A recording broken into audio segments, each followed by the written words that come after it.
C'est le plus grand réseau français à l'échelle zéro installé chez un particulier. Je vous en ai déjà parlé sur la chaîne Aiguillage. Alors oui, je profite de l'occasion pour vous rappeler, à ceux en particulier qui n'auraient pas tout suivi, qu'Aiguillage, ce sont désormais deux chaînes distinctes, du moins sur YouTube. Celle où je publie des reportages concernant uniquement les trains réels le jeudi, et celle-ci sur laquelle vous vous trouvez maintenant, qui est exclusivement dédiée au modélisme ferroviaire et où une nouvelle vidéo est mise en ligne chaque lundi. Et si je vous reparle du réseau de Raymond Julien aujourd'hui, c'est qu'il y a du nouveau. Je vous raconte tout ça dans le reportage qui va suivre. Bonjour et bienvenue dans Aiguillage Modélisme.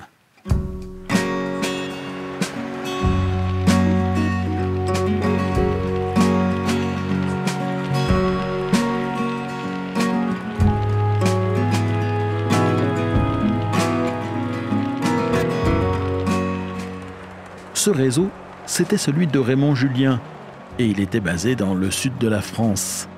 L'aventure avait commencé dans les années 80.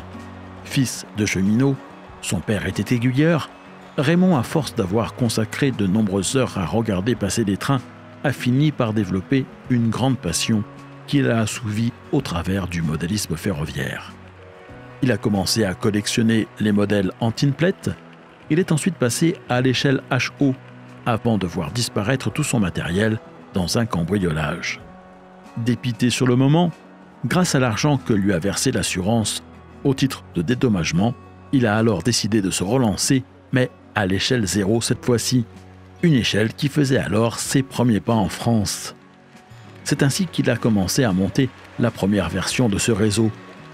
Ses enfants ayant grandi, il a ensuite envisagé de déménager et a fait construire une maison dont le sous-sol a été pensé pour le train. Le résultat, un espace de 11 mètres par 11, soit un peu plus de 120 mètres carrés, pour installer un réseau en tour de pièces, plus un dépôt et une gare en cul-de-sac qui occupent le centre de l'espace disponible. La cage de l'escalier qui donne accès au sous-sol débouche au centre de la pièce, si bien qu'il n'a pas été besoin d'aménager un dispositif quelconque pour pouvoir y entrer comme on le fait souvent en imaginant un module amovible que l'on met en place une fois que l'on est installé à l'intérieur.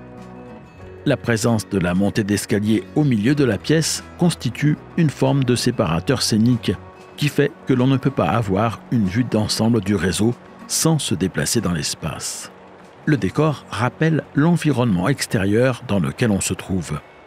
Il est inspiré des environs de Marseille, côté Aubagne et Plan de Cuques. Si certains trains, comme le Mistral dans la composition qu'il affichait entre Marseille et Nice, sont des reproductions de rames que Raymond a pu voir circuler sur place étant enfant, d'autres circulations, en revanche, sont inspirées d'observations qui ont été faites ailleurs dans le pays. Raymond ayant par exemple fait son service militaire dans l'ouest de la France, il a pu y voir évoluer des CC 65000.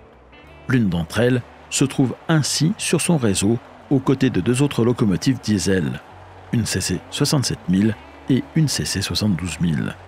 Raymond étant beaucoup plus attiré par la vapeur que par les autres modes de traction, ce sont les seuls à jouer dans cette catégorie. Sa collection compte en revanche une dizaine de locomotives à vapeur, pour lesquelles un dépôt complet, avec tous les bâtiments que cela entraîne, a été construit sur le réseau.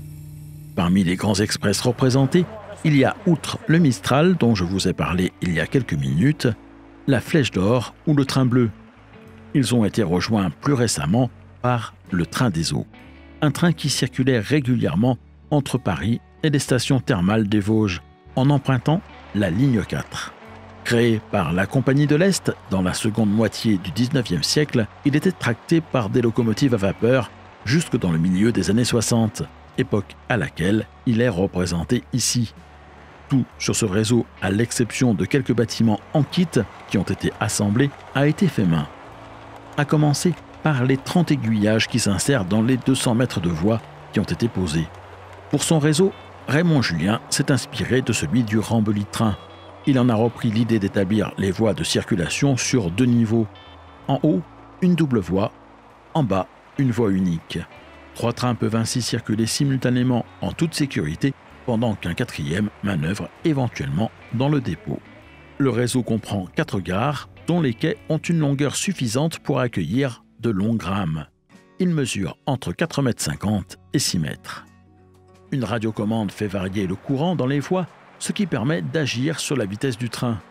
Raymond, étant électronicien de métier, a développé son réseau entièrement en analogique sur la base de relais, à l'exception d'une vingtaine de mètres de voies équipées en digital qui lui permettaient de faire rouler des machines numérisées amenées par des amis. Il aura fallu à Raymond une vingtaine d'années pour arriver au réseau dont il rêvait. Il en aura pas mal profité ensuite, en prenant plaisir à regarder rouler pendant de nombreuses années les rames qu'il a constituées au fil du temps. Mais aujourd'hui, c'est une nouvelle page qui se tourne. Prenant de l'âge, il envisage de vendre sa maison. Ayant fort heureusement anticipé cette échéance, Raymond avait conçu sa maquette de telle manière qu'elle soit relativement simple à démonter, et c'est ce qu'il a commencé à faire. Déjà, le dépôt n'existe plus dans son sous-sol, et les autres modules suivront.